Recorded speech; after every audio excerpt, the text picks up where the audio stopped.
Hi everybody, welcome back to Reissued. My name is Andrew. Today I'm in my awkward little half bathroom here and we are going to be doing a faux stained glass treatment on this window behind me.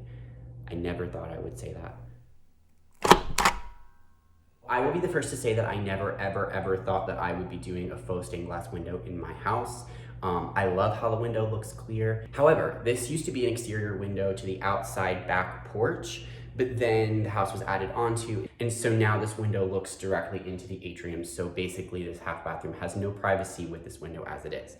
You may remember that when I moved into the house, there was a faux stained glass treatment on this window, and no disrespect to whoever did that in the past, but it just wasn't for me. So I scraped that guy off. We've been living with this for a while, but now this bathroom is rolling along and pretty soon it will be usable, and so that window needs to be taken care of. When I moved in, I was so on my high horse and I thought, I will never do a faux stained glass treatment. I'm gonna get a cool vintage window and put that in there and it's gonna be so much better. That hasn't worked out for a couple of reasons. Number one, this window is kind of a weird size and shape, so I haven't been able to find something that would like go in there perfectly. Number two, the windows that I have been able to find that are vintage have a very sort of like old English garden kind of feel, which is cute and it's pretty and it would work really well in this house if someone else were decorating it, but with my other design choices so far, it just wouldn't feel right. And number three, money. So I'm a big fan in my designs of the like skimp and splurge strategy. I'm gonna be talking about this in a lot of my videos coming up. Basically, I'm a big believer that as much as I love a DIY moment, there are certain times when it is worth it to like spend the cash and buy the real deal. For the quality, for the durability, for the style, whatever it may be, sometimes it's worth it. However, there are other times that it isn't, and a DIY moment can really be a good thing. So in this case, if I were like a stained glass lover and that was like what I was all about, like sure, it would be worth it to me to drop like 100, 200, 300 bucks on a custom window here. However, stained glass is not really my top like aesthetic choice. And I need a solution for this window, so I think that's the best thing here, but it's really not like one of my great loves of design. So I think this is a good place for me to try to DIY it and spend some money and at least see how it goes. And hopefully it'll work out. I don't know. We'll see.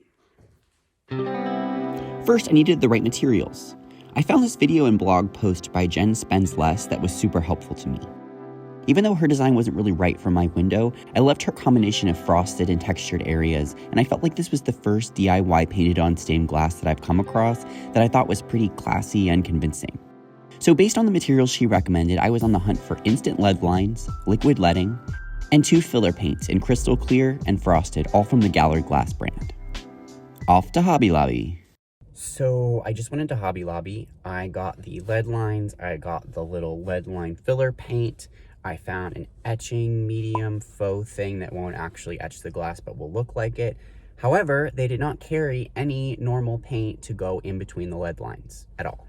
So my question is, why bother carrying any of these products at all if you're not gonna like give people the paint to go in between the lines that you make? Like if I'm gonna have to shop online anyway, why bother putting it in a store, right? I am someone that loves to shop in a store. I like to see it and feel it. I like to get it the same day that I want it.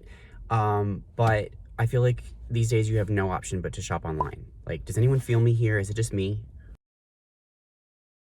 Meanwhile, I started taking measurements of the window to get a sense of the proportions.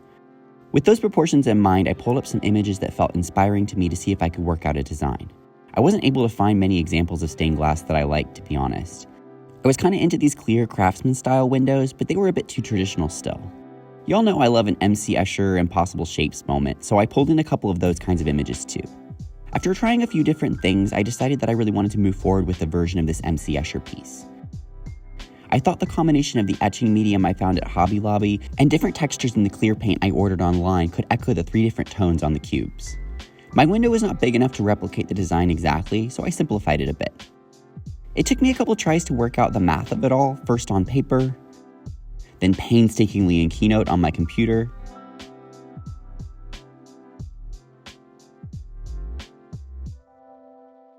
and now back to paper. Well, cardboard this time. Although it was annoying to spend so much time on the design and template phase, I was well practiced in understanding and replicating the design at this point. So drawing my template was a breeze.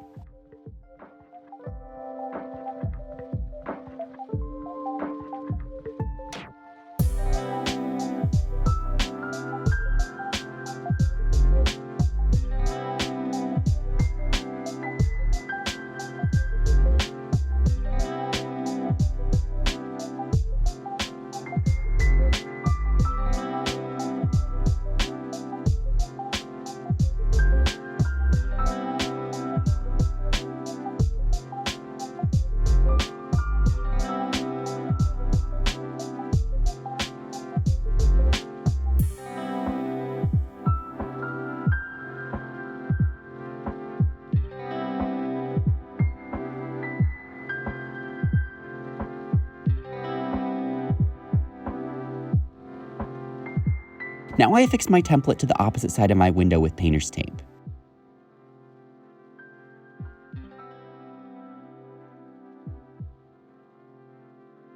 I tried to be all professional and check the levelness and plumbness of my lines, but then I realized that the window is not level at all. So it was more important to eyeball and match the lines of the window rather than to have it be super level, you know? As a final prep step, I made sure to get the window super clean and scrape off any old paint or residue.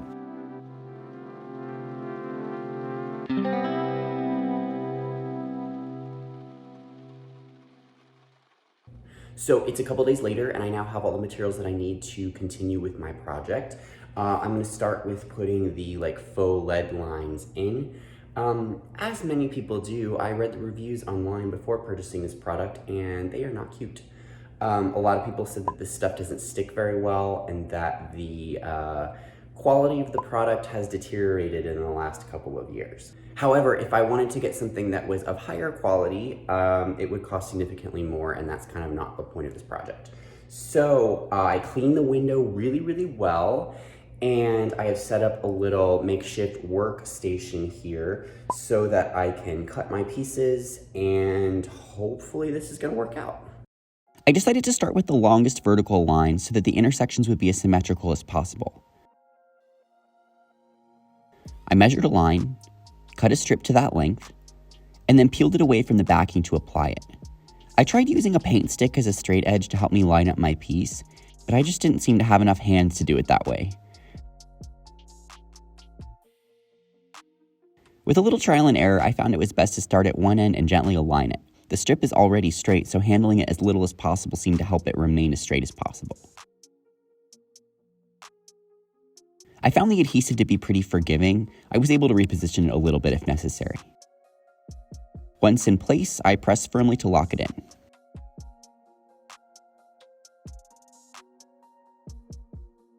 And now we repeat.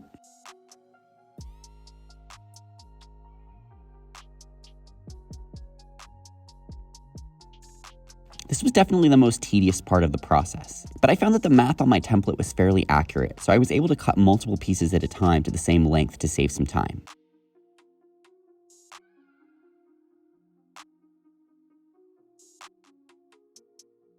Whenever a piece was a little bit too long, I found that using the knife against the window was strangely difficult and would cause the piece to move around too much.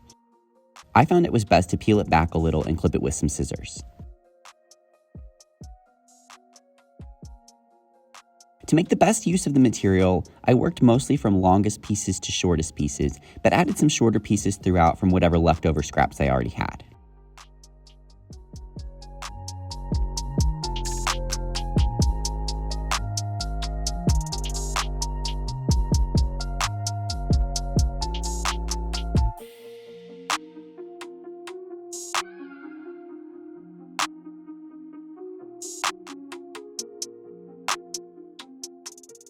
So I was over here all worried that I was not gonna have enough for this, but I am well over halfway through, I think, and I've only used one of the 3 little things in the pack. So we're gonna be good on that. It appears to be sticking pretty well. I mean, I think that once I put the stuff in and weld the edges together and then fill it in, I think that will help, but I'm not appearing to have too many problems with this sticking. I guess we'll see once it stays up for a little bit, but everything's going really good so far.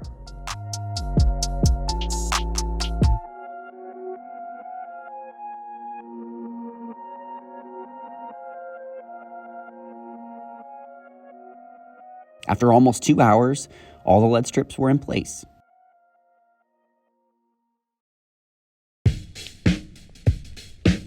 Next, I went in with the liquid lead to join the seams.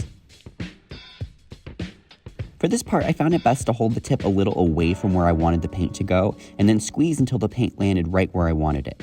Touching the tip to the point of application tended to be messier and less accurate. I kept a damp cotton swab on hand to clean up where necessary. It was tough to get in the gaps at the edge of the window, but I found it fairly easy to scrape off or move around after it dried, so I was glad I took the plunge and connected the edges as well. And now for the mini reveal. I love it already. Removing the template and letting the paint dry a bit revealed some gaps in places where the paint shrunk down a bit, so I let it dry fully and then came back to fill in.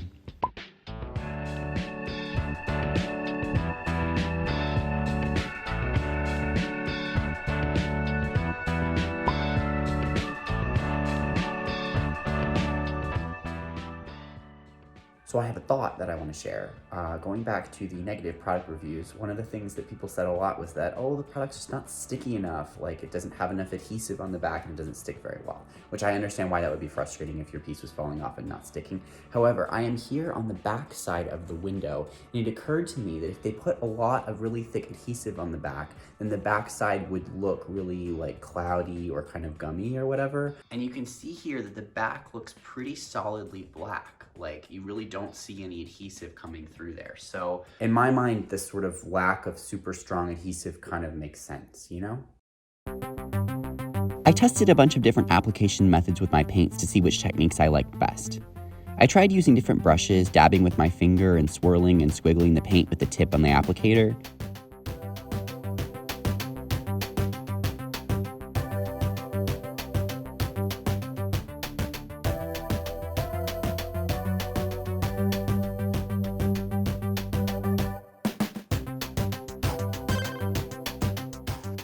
In the end, I liked the straight, almost ribbed glass effect I got by squiggling the tip across, and the brush strokes I got with a stiffer brush.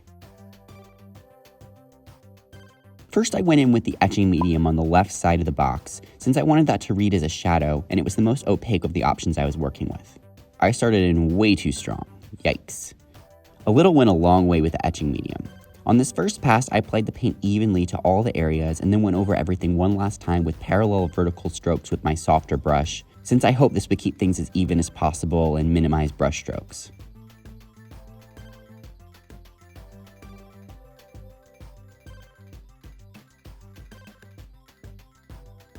I wiped away any paint I got on the lead lines with a cotton swab or my finger.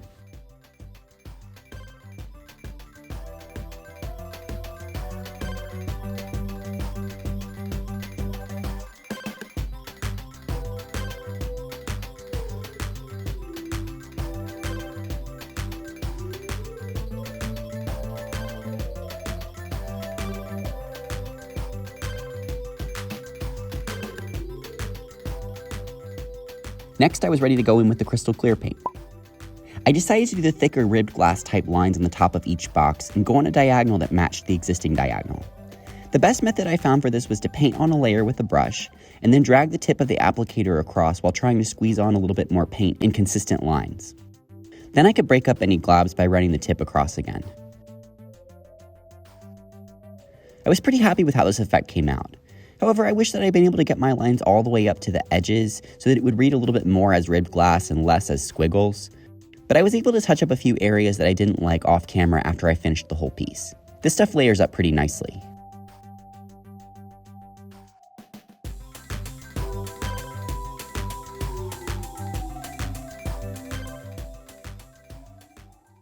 Good morning. It's the next day. I let that dry overnight and I'm loving how it's looking. Let me show you what's going on. So I think it's actually easier to see here on the back side of the window. The clear did really well. I love how that looks. The etch stuff is a little bit cloudy and just kind of like uneven in sections. So I'm gonna try to go in and layer that up again with my foam brush applicator this time, hopefully to give it a little bit more even coverage. And then I'm gonna go back in and fill the final areas with my last coat of clear. Back in with the etching medium. This time I used a clean coffee lid as a palette in an effort to apply the paint more evenly. I definitely prefer this method to the squeeze it on and cross your fingers method. I brushed it on, being sure to get into all the corners, and then very gently stamped my sponge across the surface until the texture and thickness of the paint looked consistent across the whole area.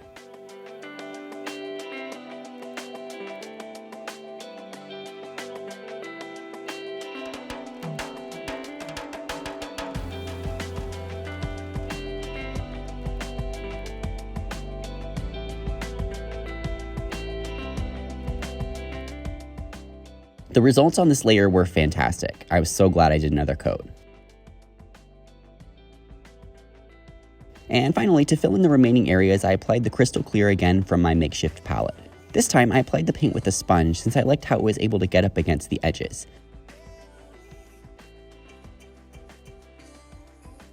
And then ran my stiffer brush back and forth vertically to create a smaller ribbed effect. With my mediocre last attempt at a ribbed effect in mind, I ran my brush all the way up over the edges to get the lines to feel like they were extending past the edges rather than stopping just short of them. This meant I had to do a lot more cleanup on the lead lines, but it was totally worth it. I hadn't paid much attention to bubbles in my last crystal clear application, for better or for worse, but this time I noticed more bubbles popping up along the edges, probably from running my brush up against the edge. So I used a pin to pop any large bubbles and smooth out smaller ones.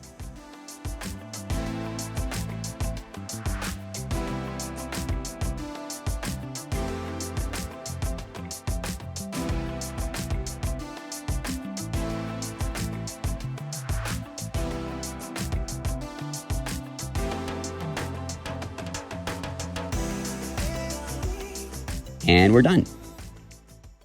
All right, so this project is done. I gave it a full 24 hours to dry, and now I'm gonna show you how it turned out.